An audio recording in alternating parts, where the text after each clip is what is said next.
అసలు ప్రభుత్వ మెడికల్ కాలేజీలు ప్రైవేటోడు పట్టుకపోవడం ఏంది?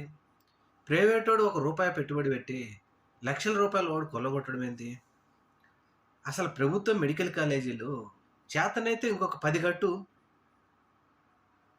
ఆంధ్రప్రదేశ్ రాష్ట్రంలో మన తెలుగు పిల్లలు ఇతర దేశాలు వెళ్ళి ఉక్రెయిన్ అని కజకిస్తాన్ అని అక్కడికి వెళ్ళి ప్రాణాలతో చెలగాటమాడుతూ డాక్టర్ చదువుకుంటుంటే ఈ రాష్ట్రంలోనేమో ఉన్న ప్రైవేట్ ఉన్న ప్రభుత్వ మెడికల్ కాలేజీలన్నీ ప్రైవేట్ పరం చేస్తూ ఉన్నారంటే దానిని సమర్థిస్తూ పెద్ద ఎత్తున ప్రొజెక్ట్ చేసుకుంటున్న వీళ్ళు అసలు దీనిని జర్నలిజం అంటారా? ఈ ఎల్లో మీడియా కూడా ఇదేనా జర్నలిజం అంటే? పేద బడుగు బలహీన వర్గాల పిల్లలు వారి పిల్లల భవిష్యత్తు కోసం ఇంకొక 10 మెడికల్ కాలేజీలు కట్టండి, అది ఎక్కడైనా ప్రజల బాగోగులు కోరుకునేది. కానీ అలా కాకుండా ప్రభుత్వ మెడికల్ కాలేజీలను తీసుకెళ్ళి ప్రైవేట్ పరం చేస్తామంటే ఎంతవరకు సమంజసం? ఇది జర్నలిజమేనా? సిగ్గులేని బతుకులు అంటారా, లేకపోతే దీన్ని జర్నలిజం అంటారా అనేది ఆలోచించాలి.